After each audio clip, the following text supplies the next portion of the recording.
Baik, kita mulai. Bismillahirrahmanirrahim. Assalamualaikum warahmatullahi wabarakatuh. Waalaikumsalam warahmatullahi wabarakatuh. Waalaikumsalam. Waalaikumsalam warahmatullahi wabarakatuh. Bertemu kembali di kelas Business Research Methods.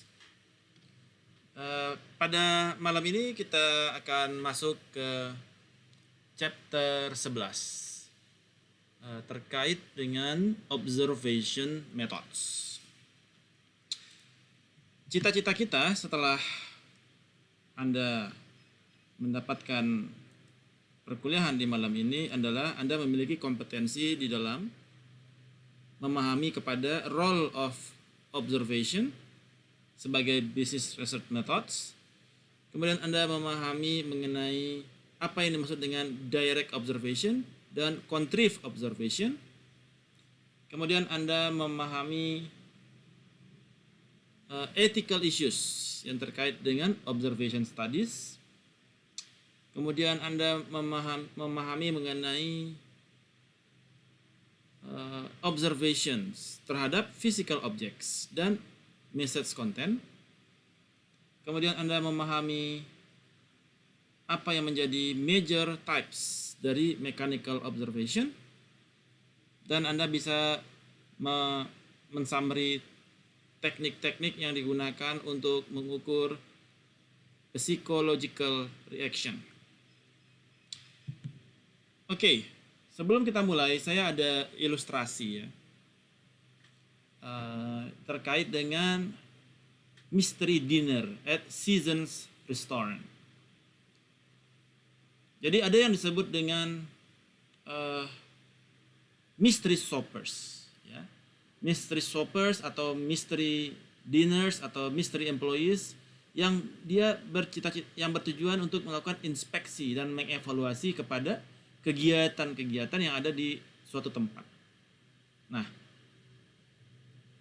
jadi waktu itu mungkin ada beberapa orang, ada beberapa couples ya sedang makan malam di sebuah restoran, dan mereka unaware gitu, nggak tahu kalau misalkan mereka itu lagi diobserve.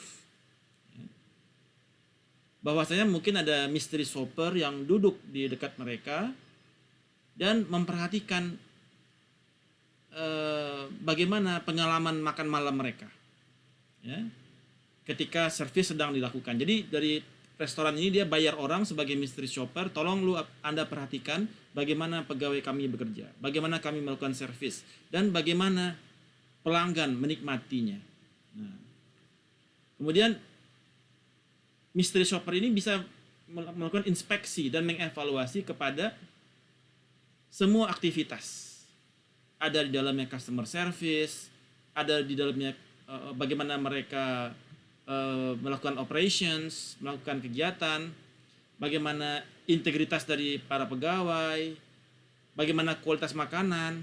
Jadi gesture pelanggan dilihat, apakah mereka puas, tidak puas. Nah, teknik mystery shopping ini awalnya digunakan untuk di bank dan retail stores ya. Saya pernah di tahun 2002 itu ya melakukan mystery shopping kepada sebuah bank di Papua. Jadi saya sebagai mystery shopper dibayar sebagai mystery shopper untuk kunjungan ke Sorong. Jadi ada Bank Mandiri Sorong waktu itu, Bank Mandiri Sorong sudah mandiri waktu itu ya. Kemudian saya melakukan mystery shopping. Saya mystery shopper. Jadi saya melihat bagaimana kelengkapan, bagaimana cara customer service memberikan pelayanan kepada customer, nasabah, bagaimana ATM-nya apakah sudah betul, desainnya udah benar apa tidak. Jadi waktu itu saya lihat tuh ATM-nya itu pakai pintu koboi. Jadi kalau kita baca majalah Laki-Lak gitu ya, ada pintu salon gitu kan. Nah, pintu ATM-nya begitu tuh, bukan kaca gitu ya. Jadi kayak pintu salon bar koboi gitu ya. Itu agak lucu ya. Nah, jadi bagaimana customer service melayani, kita melihat ada yang melihat bagaimana mereka komplain, bagaimana si customer service handling complaints. Kita duduk sambil memoto dan membuat video. Jadi saya taruh ada kalau sekarang itu namanya kacamata spy gitu ya. Tinggal di setel, dia ngerekord, kacamata saya ngerekord. Nah, itu atau pakai handphone tapi ditaruh di dalam tas, nanti dia merekam. Jadi pokoknya kita merekam video dan foto ya. Nah, nanti ketika ada pertemuan antara tim risk bertemu dengan tim cabang gitu ya, nanti videonya diputerin nih dia lagi marah-marah sama customer ya, itu disebut dengan mystery shopping. Nah, jadi saat ini banyak sekali company yang melakukan fasilitas atau jasa untuk melakukan mystery shopping. Itu disebut dengan Mystery Shopping Provider Association. Jadi ada asosiasinya tuh, yang mereka melakukan observasi untuk melihat secara detail terhadap apa yang menjadi objektif dari perusahaannya. Nah, ini ilustrasi terhadap sebuah observasi yang dilakukan oleh mystery shopper. Nah,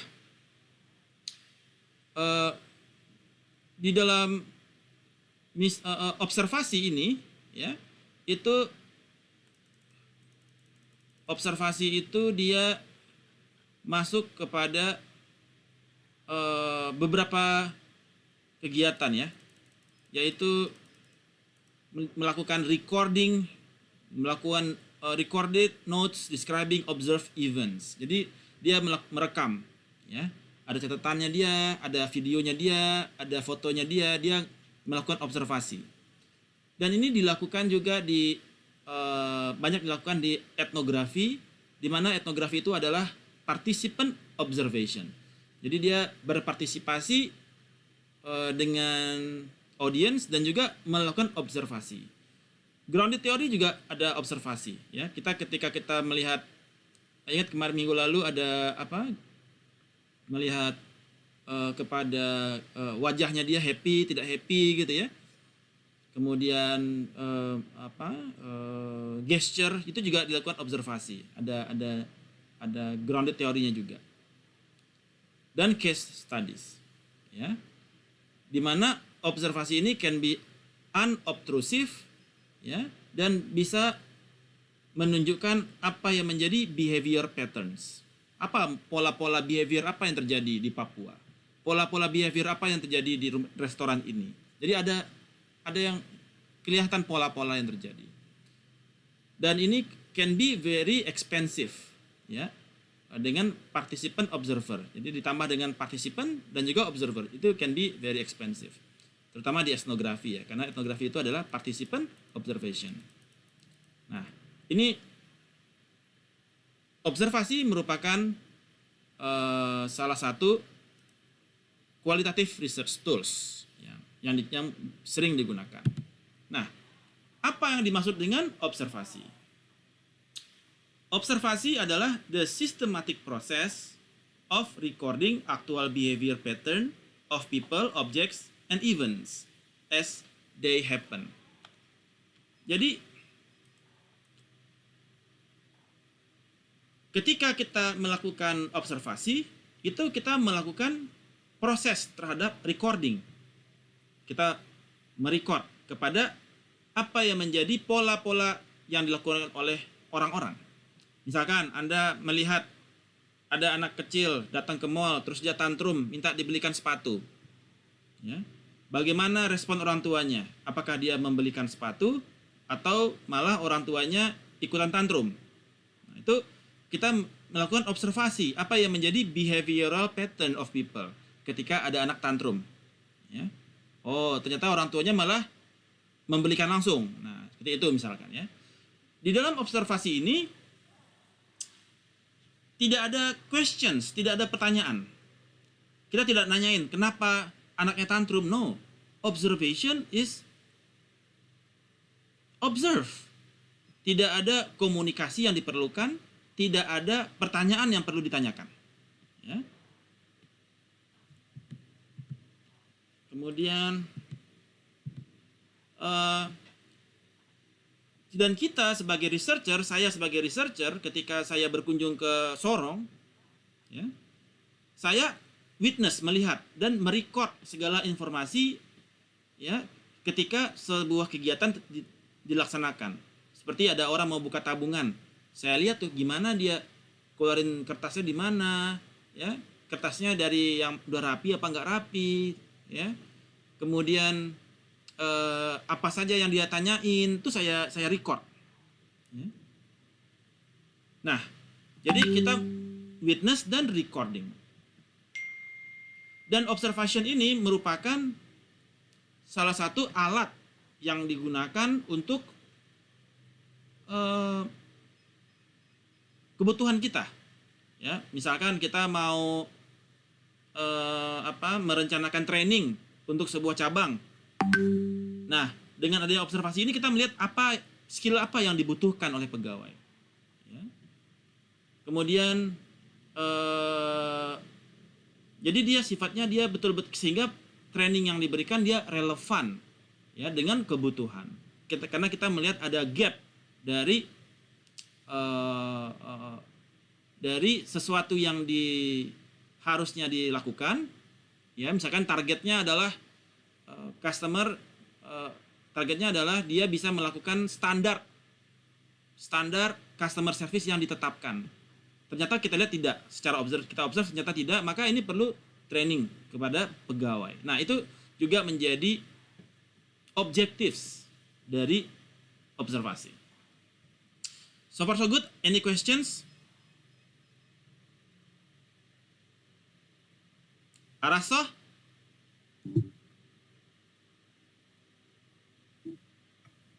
Araso? Semida. Oke. Samida, Pak. Kemudian apa yang bisa kita observe, ya, di dalam observasi ini? Ada 7 hal yang kita bisa observe. Pertama adalah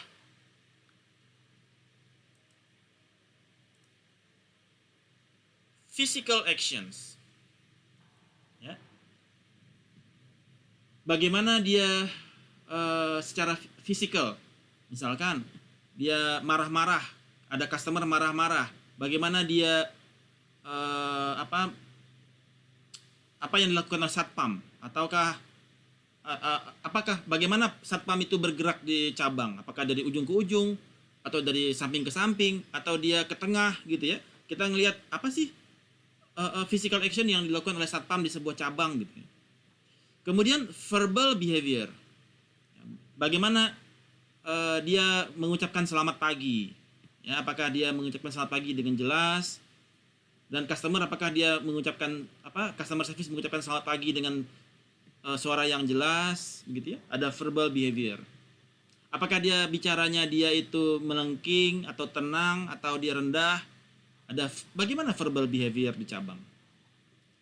Kemudian kita juga bisa observe expressive behavior ketika ada customer marah.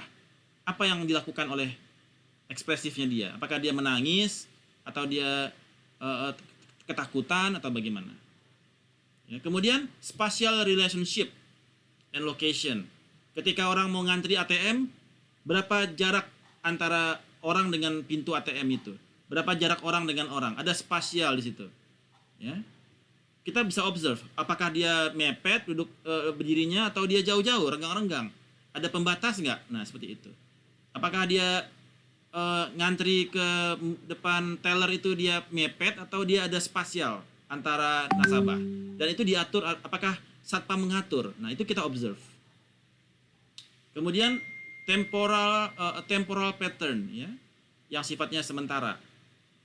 Ada juga physical objects.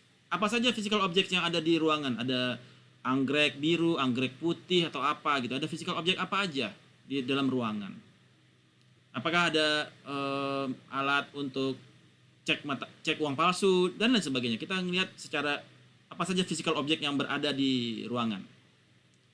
Dan kita melakukan verbal dan pictorial records. kata-katanya kita rekam. Nah, kita bisa ngerekam kata-kata gitu kan. Kita tinggal ambil handphone, taruh, rekam, tutup kan gitu kan. Dan pictorial record. Jadi kita memfoto atau memvideokan. Jadi ada 7 macam observable yang bisa kita, fenomena yang kita bisa observe ya secara observation. Kemudian apa yang kita nggak bisa observe? Jadi ada hal-hal yang kita nggak bisa observe. Yang pertama,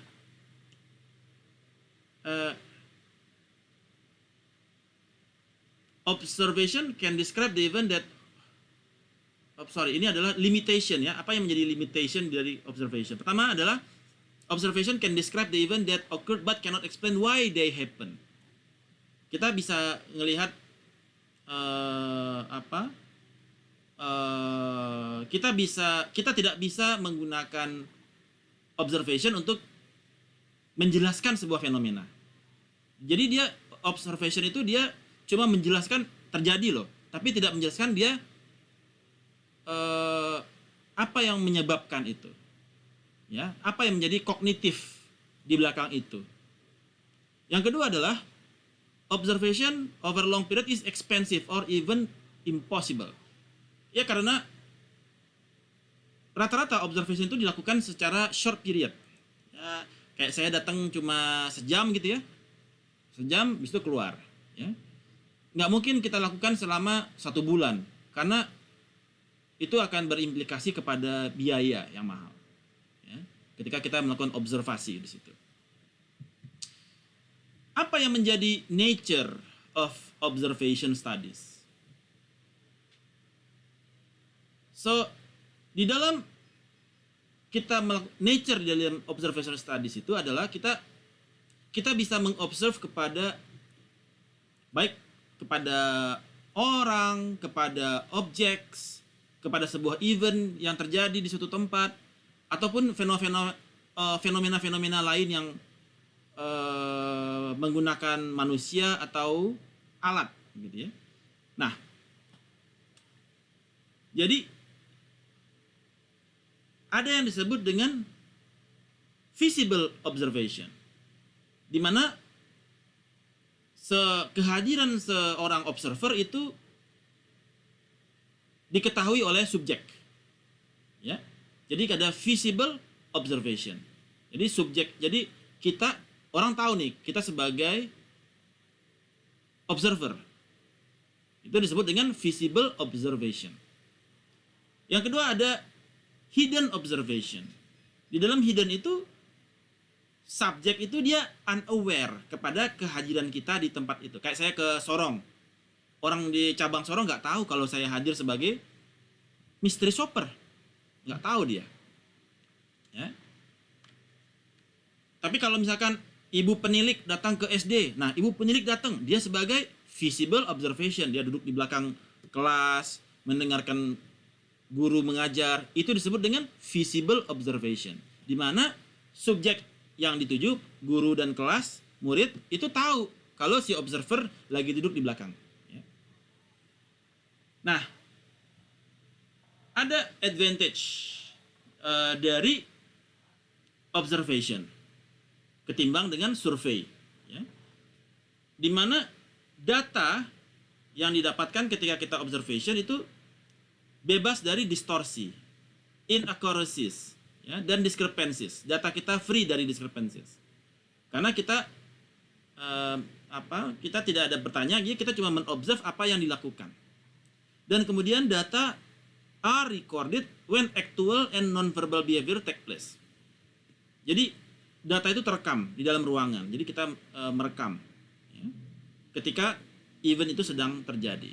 Jadi dia free from inaccuracies, free from distortion. Sedangkan kalau survei kan kita pencatatan, ya. Survei, bertanya gitu ya, questionnaire gitu ya. Nah, that is the advantages dari kita melakukan observation. Alright, sampai di sini ada yang ingin ditanyakan? mengenai introduction kepada observation. Any questions? Arasto.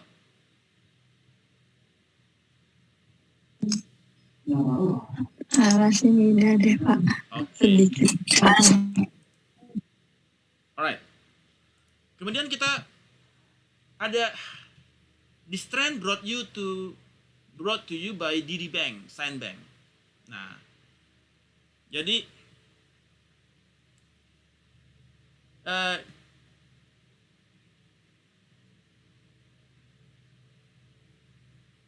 di DD Bank itu ada mereka melakukan sebuah observasi, ya, terhadap trend spotting namanya. Jadi ada trend spotting, di mana mereka berusaha untuk melihat katalog behavior that may signal the beginning of important trend.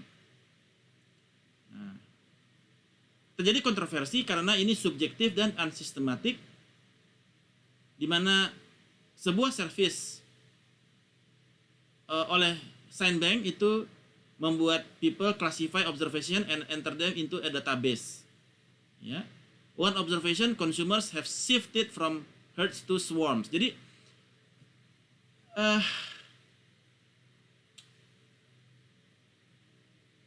ketika kita melakukan observasi,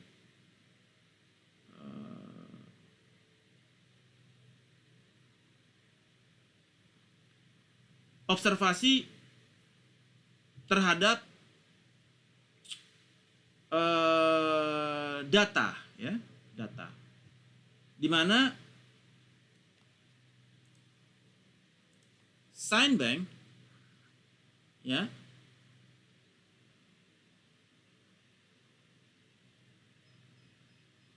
melakukan klasifikasi terhadap people, ya, dan menaruh mereka ke dalam database, ya, terkait dengan advertising objectives. Jadi kalau advertising ini, ya, masuk ke diklasifikasikan untuk orang A, ya, advertising ini diklasifikasikan untuk orang B, ini untuk orang C, ini untuk orang D. Jadi untuk advertising, ya, advertising. Nah, jadi ini membuat dia mencari pattern yang muncul dari banyak observasi, ya.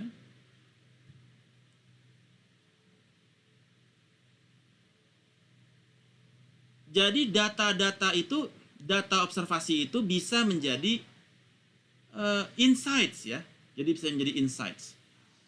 Jadi kalau dia observasi nih, kalau katalog yang begini yang beli siapa?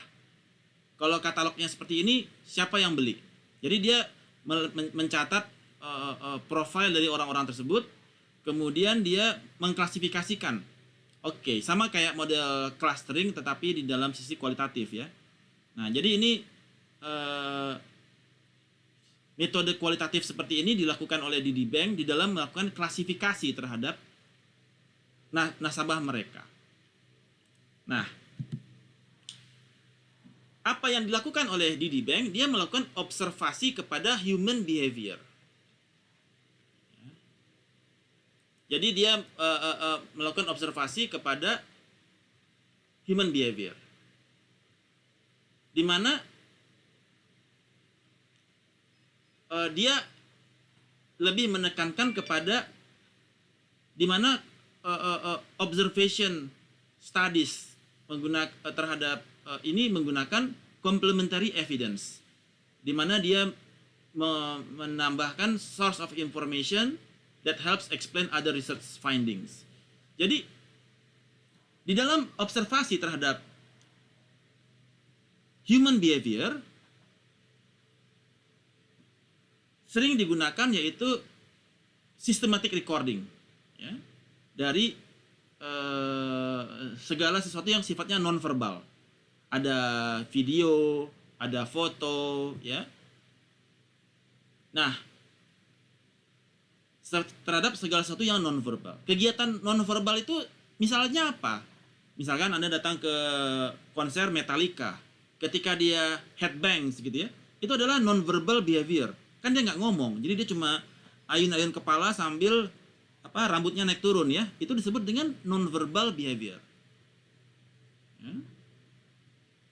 Jadi nonverbal behavior ini bisa menjadi sebuah cara berkomunikasi yang berarti bagi group of people, ya.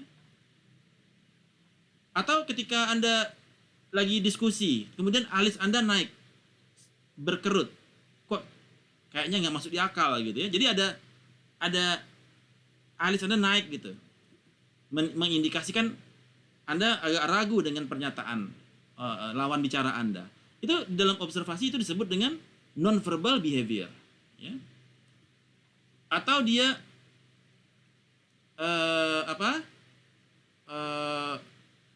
ya antara dia tidak melihat ke mata ketika lagi berdiskusi, dia melihat ke tempat lain. Itu juga nonverbal behavior, ya, sebuah cara komunikasi yang buruk. Nah, dan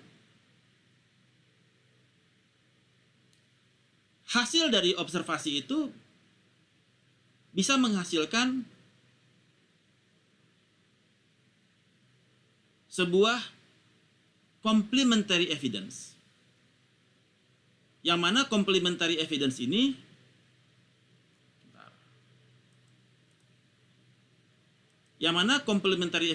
adalah menjelaskan kepada apa yang menjadi true feelings dari seorang individu. Dia sebenarnya suka nggak sih ngobrol? Kita ngelihatnya dari matanya berbinar-binar, ya, dari dia semangat. Nah, itu artinya kita ngeliatin true feelingsnya seperti apa. Atau kalau dia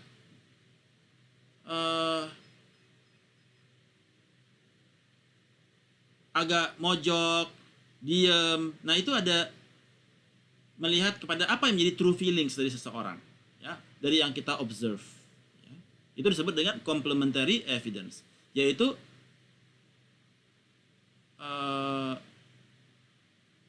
apa sebetulnya true feelings dari seseorang, ya. Kalau kita dalam misalkan focus group discussion gitu ya, ketika kita melakukan focus group discussion sering kita melakukan mirroring gitu ya. Mirroring. Jadi misalkan orang itu dia naikin kaki, kita naikin kaki. Misalkan orang itu garuk-garuk kepala, kita garuk-garuk kepala. Itu disebut dengan mirroring, ya. Nah, itu disebut juga sebagai nonverbal behavior, ya. Nonverbal behavior. Nah, di dalam observasi itu juga ada yang disebut dengan response latency. Response latency ini adalah sebuah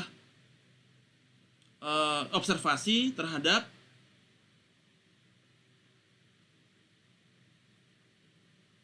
ukuran terhadap waktu, ya, atau pengukuran terhadap waktu di antara keputusan dalam pengambilan keputusan terhadap beberapa alternatif, disebut dengan response latency, ya. Misalkan ketika Anda ditawari mau makan sate atau sate ayam atau sate kambing, berapa waktu yang Anda butuhkan untuk menjawab itu? Itu disebut dengan response latency, ya. Jadi waktu yang dibutuhkan untuk mengambil keputusan dari beberapa alternatif. Itu juga diobservasi. Sebentar. Allahu Akbar. Nah, itu disebut dengan response latency. Waktu yang dibutuhkan untuk mengambil keputusan di antara beberapa alternatif. Oke. Nah,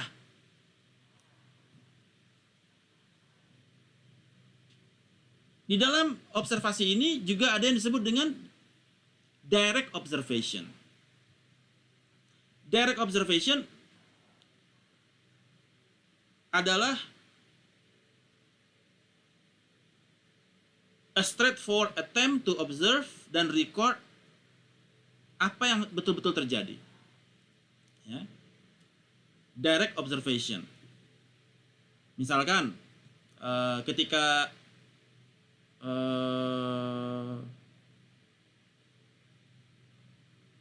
di Mandalika pawang hujannya, ya, mukul-mukul kentongan gitu ya, mukul-mukul apa namanya itu, bejana itu ya.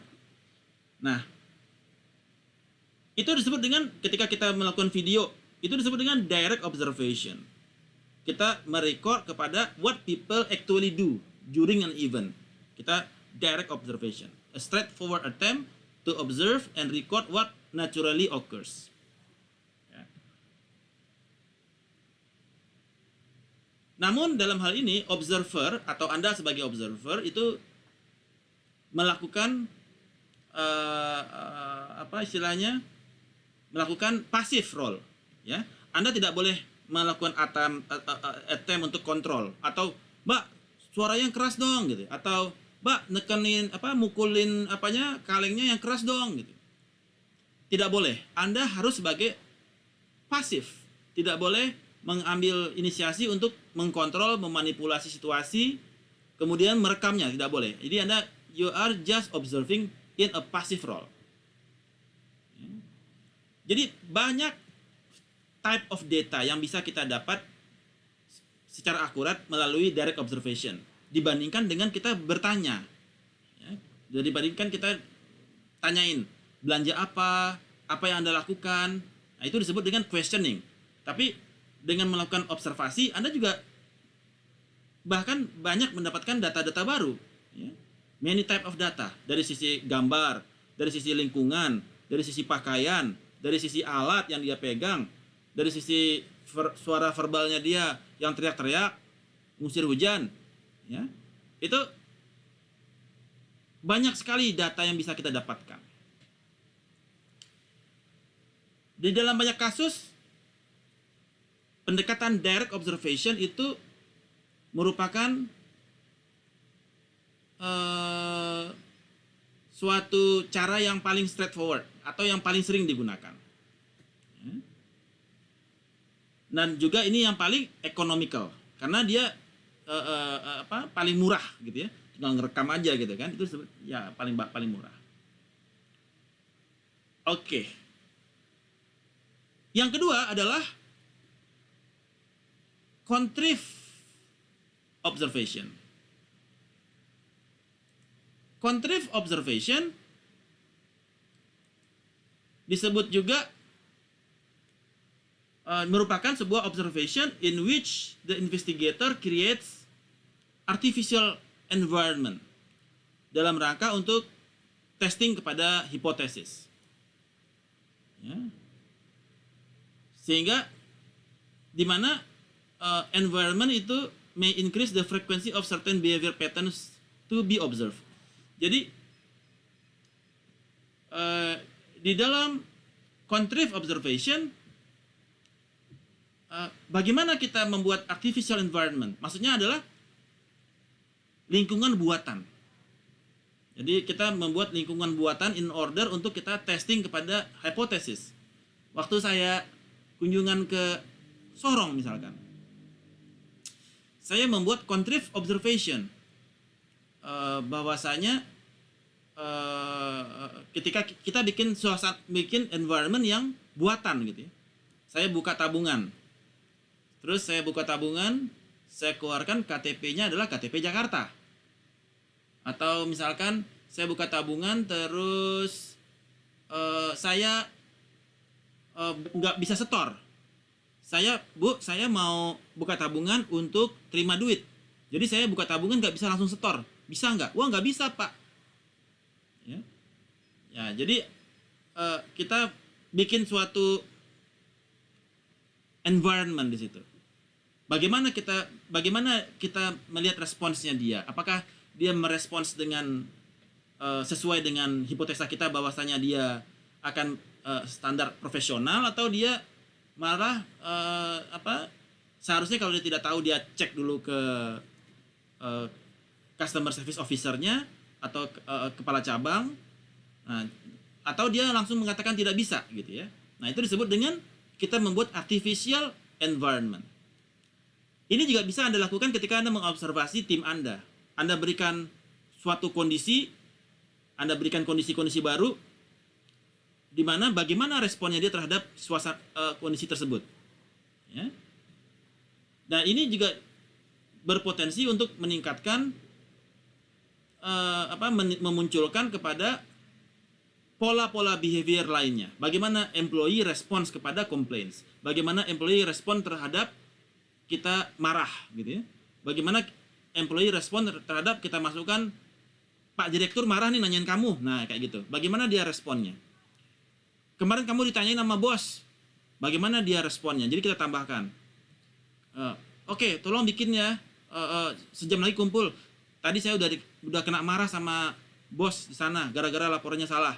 Nah, kita tambahkan ada masukkan artificial environment di dalamnya. Bagaimana dia merespon itu? Apakah dia makin semangat dia ngerjainnya, atau dia malah makin tertekan, malah makin stres? Kita mau melihat apakah gampang stres ini anaknya atau nggak gampang stres. Sehingga kita jangan sampai kita bisa mengukur, wah segini aja udah stres, kalau ditambah bisa bunuh diri. Jangan sampai tim Anda bunuh diri gara-gara Anda kasih terlalu beban, terlalu berat. Anda harus testing the water. Itu disebut dengan contrive observation. So far so good. Arasto?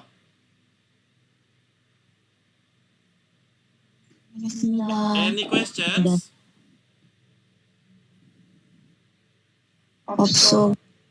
Oke. Nah, di dalam observasi itu ada beberapa errors yang diasosiasikan dengan observasi, ya. Di mana observer itu bisa ngerekord secara subjektif. Recordingnya itu secara subjectively, ya. Jadi dia ngerekord harusnya dari depan, dia ngambil dari sudut angle yang sebelah kiri, subjektif dari kiri, dimana itu memperlihatkan bajunya sobek misalkan gitu ya.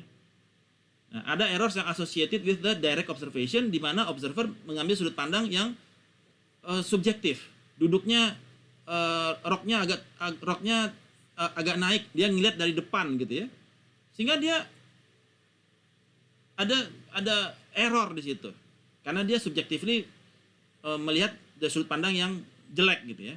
Nah, kemudian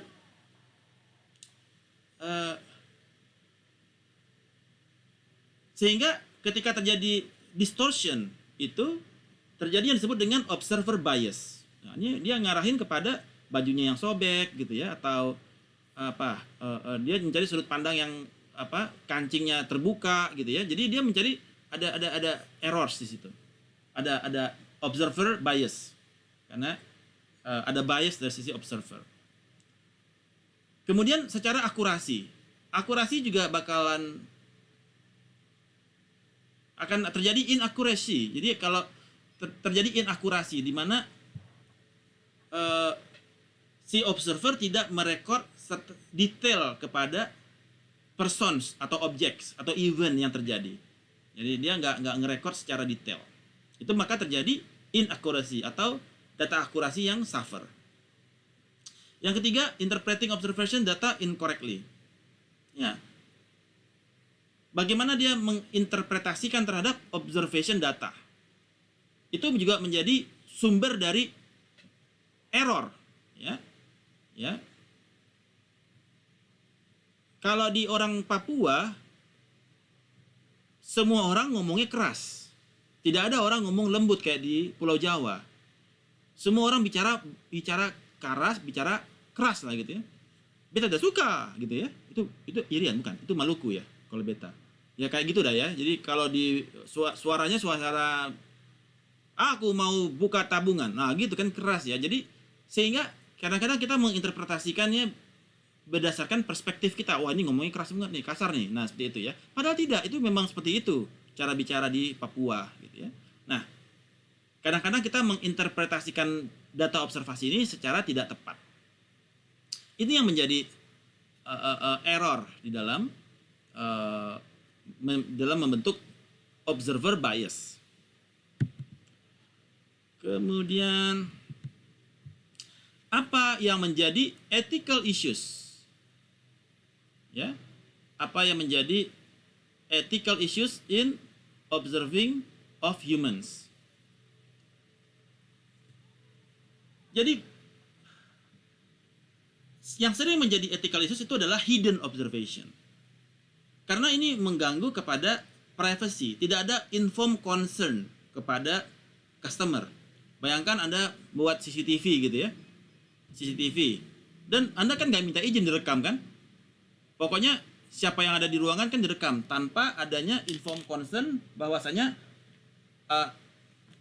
minta izin untuk merekam Anda. Nah, atau saya ketika sebagai mystery shopper, saya rekam pakai kacamata spy yang saya beli di Singapura ya. Saya beli di Singapura ada kacamata spy itu, jadi itu bisa ngerekam. Jadi bisa ngerekam. Jadi saya tinggal aktifin on. Nah, kemudian pakai charger gitu ya, masukin chip untuk memori, dia ngerekam tuh. Sampai 10 jam pun dia kuat ngerekam asal kacamatanya dipakai terus ya. Nah, kita kan nggak ada informed concern. Nah, hidden observation ini berpotensi kepada privacy issues. Ada ethical issues di situ. Kemudian orang juga sering melihat contrived observation, ya. Contrived observation yang mana dia ada artificial environment, tambahan-tambahan itu sebagai deceptive atau penipuan atau agak tricky ya, tricky. Ya. Kita tambahkan unsur-unsur ini, ya, di dalam suasana ya, situasi. Nah itu juga ethics juga kena sebetulnya. Kemudian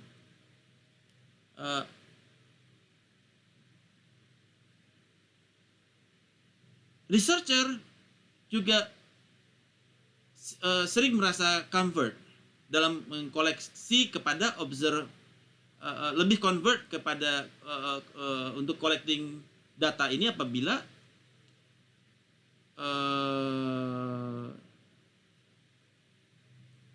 behavior yang ada 3 pertanyaan di dalam ini. Pertama adalah apakah si orang yang diobserve itu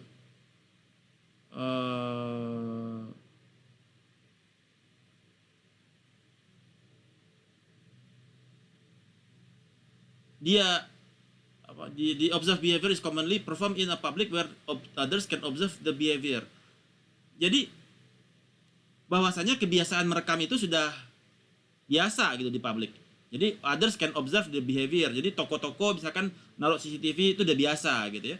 Jadi kita mengobservasi orang-orang yang datang belanja ke kita itu udah hal yang biasa. Jadi sebagai researcher kita merasa oke, aman gitu ya. Karena semua orang pun melakukan itu. Dan kemudian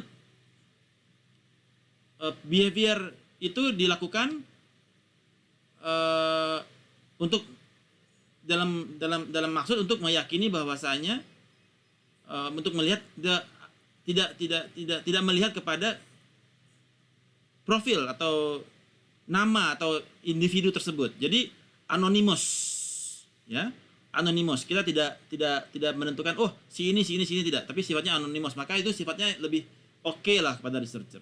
Dan yang ketiga, apabila orang yang diobserve telah setuju, sudah mendapatkan informed consent dari kita kalau dia akan diobserve. Nah itu kita feel comfortable. Tapi kalau dia hidden terus ditambah-tambah gitu, itu membuat kita sebagai observer merasa tidak nyaman. Kemudian observation of physical objects and content analytics. Jadi di dalam kita melakukan observasi kepada physical objects,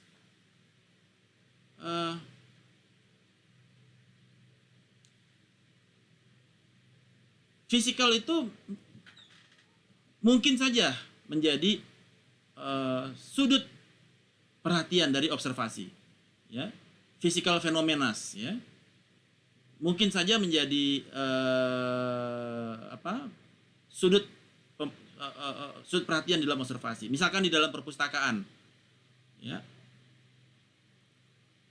apa saja yang menjadi pakaian orang di perpustakaan. Jadi kita melihat apa saja sih pakaian-pakaian mahasiswa di perpus gitu ya. Nah, ada physical fenomena di situ. Mungkin saja kita melakukan itu. Kemudian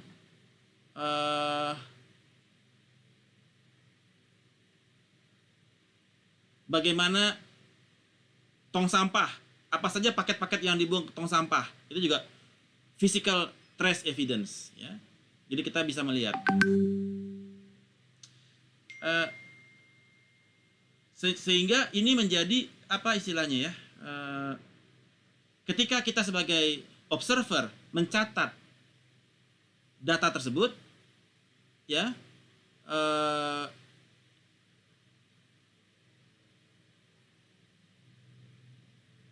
tapi si responden itu dia nggak tahu bahwa tentang data tersebut. Misalkan dia buang sampah, ditanya misalkan isi sampahnya apa, dia nggak tahu. Jadi sesuatu yang sifatnya kadang-kadang si responden itu dia tidak bisa recall apa sih yang tadi udah gue pakai, apa sih tadi yang udah gue buang, ya, seperti itu. Jadi itu ada physical trace evidence. Bagaimana kita bisa tracing back? Kadang-kadang ketika kita kemarin Anda pakai baju ini, saya nggak ingat baju saya pakai apa yang kemarinnya, lupa gitu. Kemarin Anda buang sampah ini, saya nggak tahu apa yang saya buang gitu ya. Jadi ada physical trace evidence, ya, apa yang sudah terjadi. Kemudian bagaimana kita melakukan observasi kepada content analysis. Jadi content analysis adalah bagaimana kita mendapatkan data dengan mengobservasi dan menganalisa kepada konten dari, let's say, kepada advertisement atau campaign di Instagram, ada campaign atau apa, itu disebut dengan content analysis. Kita observe kepada campaignnya, kita analisa itu kontennya mengenai apa. Jadi kita mempelajari kepada konten itu sendiri, ya.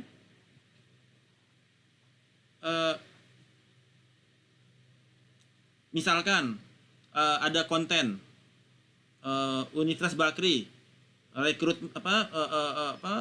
promosi Universitas Bakri di kampanyenya di Instagram, ya. Kita mengobserve. Nah, kita melihat apa yang menjadi themes di sini. Ada apa yang menjadi pakaiannya, apa klaimnya, ya. Nah, itu disebut dengan content analysis. Jadi kita melihat secara sebuah campaign, ada foto, kemudian kita membaca, kita mengobserve apa yang menjadi kontennya, ya. Kita bisa menginvestigasi kira-kira temanya apa sih nih, kemudian dia klaimnya mengenai apa sih, atau ini ada penipuan atau tidak gitu ya. Nah, ini disebut dengan content analysis. Tapi dia, kalau content analysis ini dia sifatnya dia lebih sophisticated, ya, dari sophisticated. Kemudian ada juga yang disebut dengan, di dalam observasi ada yang disebut dengan mechanical observation. Nah, contohnya adalah television monitoring. Dulu ketika di Nielsen, ketika saya masih di Nielsen, tapi saya nggak pegang untuk television monitoring, ya. Jadi di Nielsen itu ada television monitoring yang tujuannya untuk melakukan estimasi kepada television audience, ya, yang menggunakan consumer panel. Jadi rumah-rumah itu ditaruh boxnya, ada kemudian rumah-rumah yang menjadi panel-panel kita. Jadi TV-nya itu direkam, ada people meternya di situ, di mana dia setiap 1 jam dia akan foto orang yang nonton. Di foto ini siapa yang hadir, anak atau dewasa gitu ya, orang tua atau siapa gitu ya, dan acaranya apa. Jadi acaranya apa, siapa yang nonton. Nah, people meter ini mengkolek data terhadap apa acara di TV, kemudian di household itu yang pegang remote siapa, ya, dan siapa yang nonton. Jadi kita jadi kita bisa melihat ini dikonsumsi oleh siapa acara ini.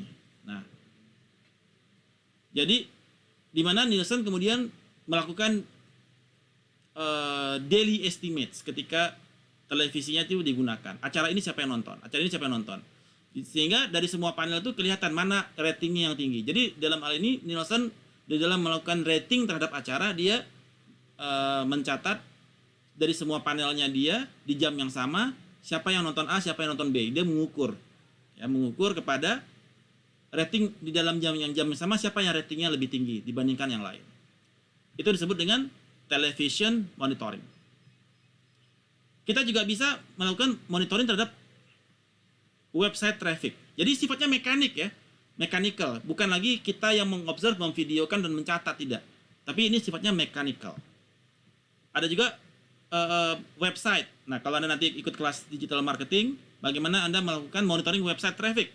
Jadi bisa melihat berapa sih yang pengunjung yang datang. Ada page views, ya, itu sudah mechanical.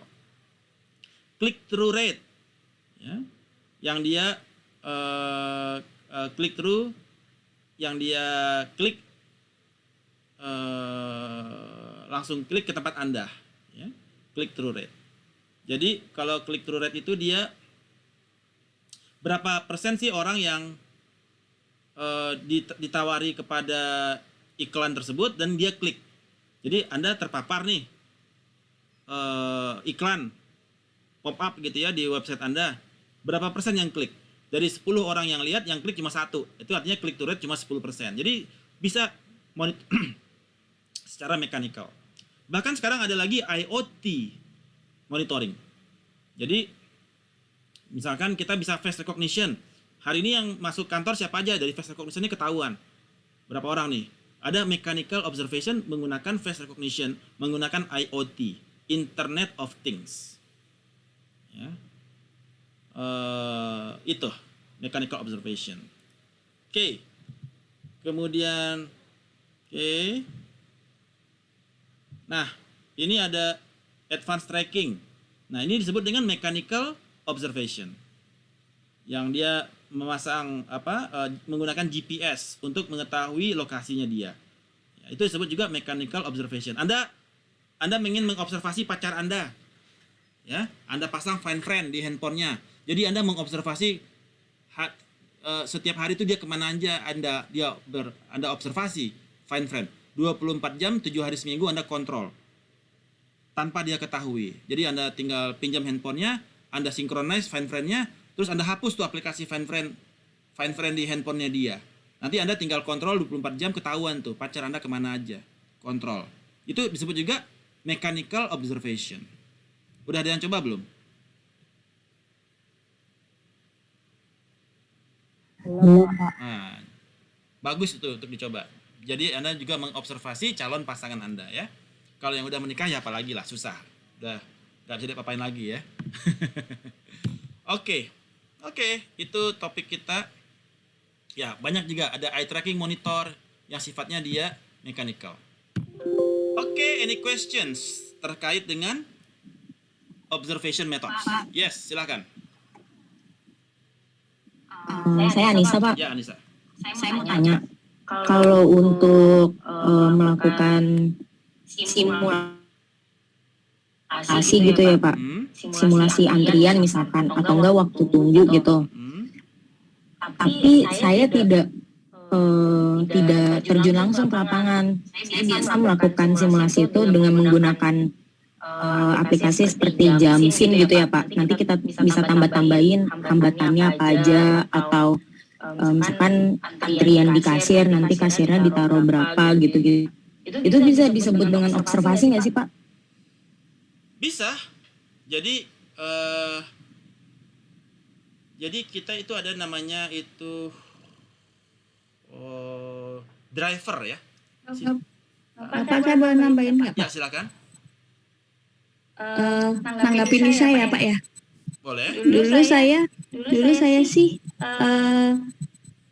kebetulan S1-nya ngambil skripsinya tentang teori analisis antrian gitu. Tadi kan Nisa kan bilang nanya yang bagian kasir itu termasuk observasi enggak atau gimana. Nah, kalau itu menurut saya termasuk observasi sih, Pak. Ya, tadi kan saya juga bilang observasi. Jadi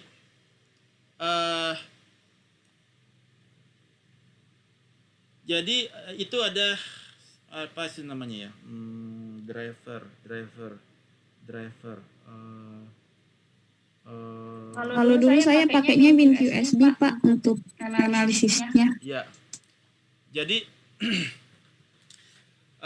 di dalam analisa, jadi ketika kita ada alat yang mencatat berapa orang yang ngantri, kemudian berapa menit waktu yang dibutuhkan, itu disebut dengan kita melakukan observasi.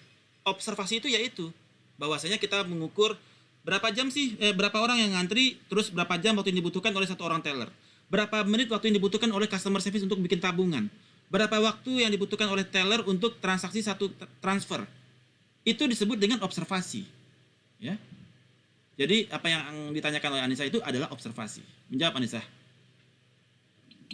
Walaupun kita nggak melihat data realnya secara langsung, misalnya kan kalau Jamsin itu kita yang masukin datanya, kita yang letakkan kasirnya seperti itu, Pak. Berarti itu masih tetap bisa dikatakan observasi gitu, Pak. Observasi itu bisa dia organik, bisa anorganik. Yang tadi disampaikan. Bisa menggunakan face recognition, itu observasi. Menggunakan television monitoring di Nielsen, itu observasi. Kan orang Nielsen nggak kerja. Dia yang alatnya yang mencatat kan. Yang diklik tayangannya apa. Kemudian yang nonton siapa. Berapa orang anak, berapa orang tua. Nah itu observasi. Walaupun tidak ada sangkut paut manusia di dalamnya, semua sudah mesin. Tapi ada juga yang dia sifatnya dia dilakukan oleh manusia. Nah, yang Anda lakukan sekarang itu sifatnya mechanical observation. Kebayang Anissa? Kebayang, Pak. Makasih, Pak. Oke, good. Oke. Ada yang ingin bertanya lagi terkait observation methods? Jerry mau nanya boleh, Pak? Iya, silakan. Iya Pak, ya saya kan kerja di kebetulan ada Bapak bilang ya, Bapak itu sebagai mystery shopper dan saya sebagai orang yang menjadi objeknya. Kalau seandainya dari objeknya ini ngerasa kayak nervous, terusnya kita kan ada apa ya, ada kayak step-step kualitasnya pelayanan gitu ya Pak. Tapi kalau seandainya ngemis di situ apa sebagai observer itu termasuk bias atau berarti dia tidak mampu hal tersebut atau gimana ya Pak? Kasih. Kalau gimana dia tadi? Iya kalau saya kan jadi objeknya nih. Kadang saya sering dinilai sama mystery shopper. Cuman saya ini jadi iya Bapak sharing kayak gitu jadi saya ini Bapak nih suka menilai saya. Karena itu dia jadi penilaian untuk cabang kaminya juga Pak ketika kita kan kadang ngelayanin nasabah sudah sesuai ya. Cuman saya di Jakarta Pak, salah satunya cabang Jakarta di daerah Jakarta Selatan. Jakarta Selatan di mana? Permata Hijau.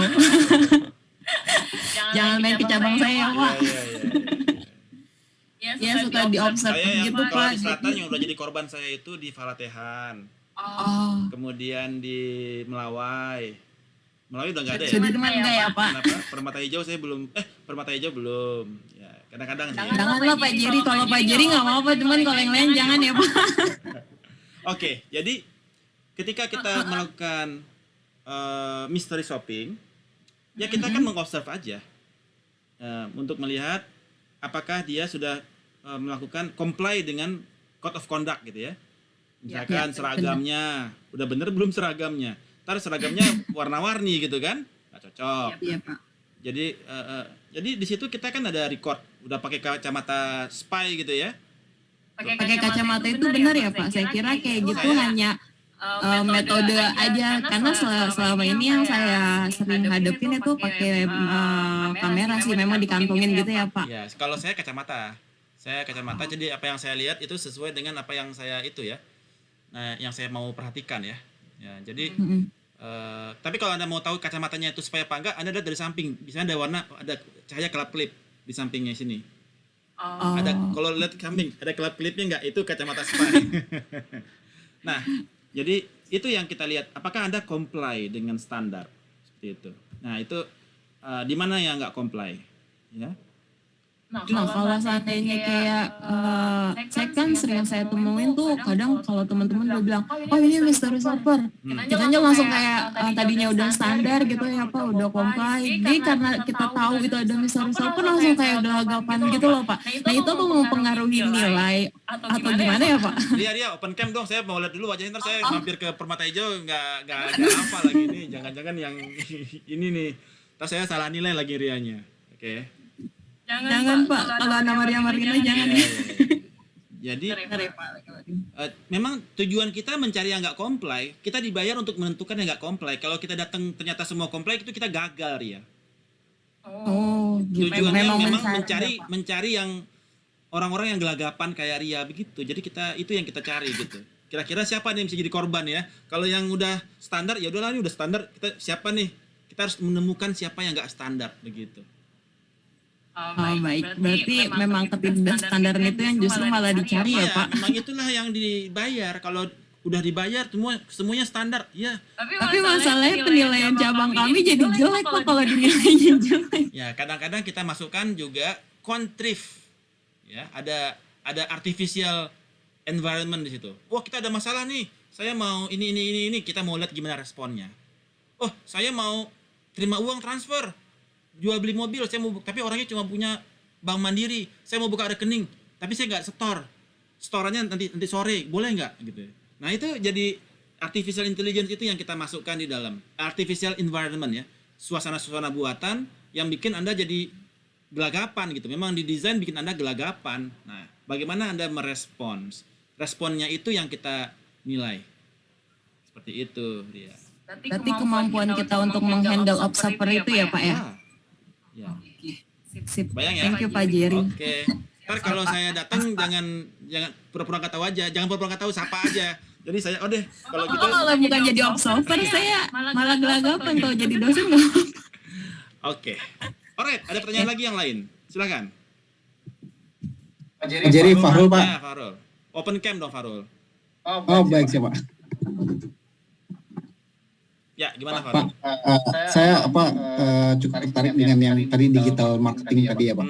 Jadi CPR ya, click to respond, click to read ya. Nah, saya mau tahu Pak, itu kalau misalnya ada nggak sih alat ukur ya untuk untuk kita mengukur impression suatu web ya ataupun